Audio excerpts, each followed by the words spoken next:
They say history repeats itself, but sometimes it doesn't. Sometimes it whispers. In 1918, a virus swept across the planet. It killed tens of millions. It left cities silent, homes empty, and families broken. And yet, most of us know almost nothing about it. This is the story of the Spanish flu, the deadliest pandemic of the 20th century, and what it still has to teach us today. It began quietly. March 1918. A soldier at Camp Funston in Kansas complained of a sore throat. By the next day, over 100 more were sick. No one took it seriously. Not yet. But this wasn't just a flu. It spread fast. Too fast. Within weeks, it had crossed the ocean with American troops. France, Italy, India, Africa, the entire world infected. Before science could react, the damage was done. Strangely, it wasn't Spanish at all. Spain was just the first country to report it honestly. Other nations were still at war and refused to admit their soldiers were dying off the battlefield. So, when Spain told the truth, the world gave the virus a name. The Spanish flu. A label born from silence and denial. What made this virus so terrifying was who it killed.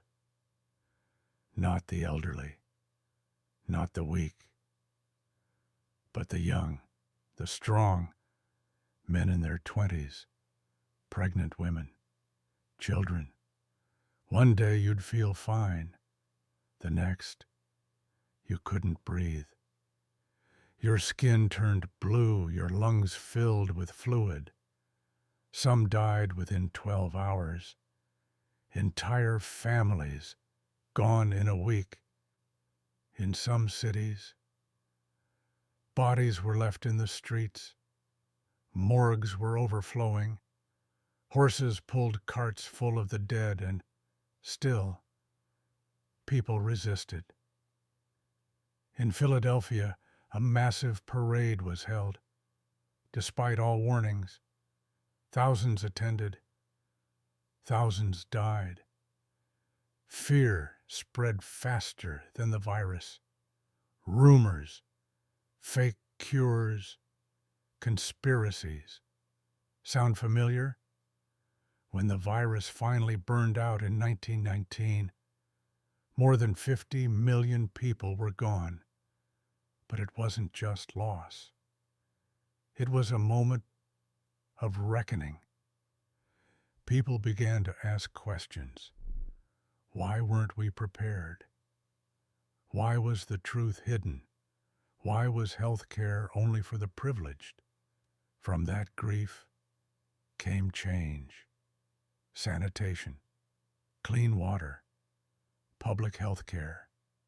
For the first time, we realized health isn't just personal, it's global.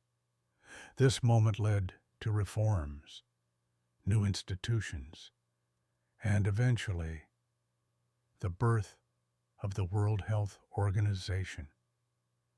100 years passed, and the world forgot. No monuments, no museums, no memorials, until 2020. Suddenly, masks returned, fear returned, history returned. It was as if history had been holding its breath and exhaled. The Spanish flu showed us what happens when we ignore the warnings, when we silence the truth, when we treat health like a luxury. It left scars, not just in bodies, but in systems. And now, history is speaking again. The only question is, are we finally ready to listen? Subscribe for more untold history. The past has a voice, and it's still speaking.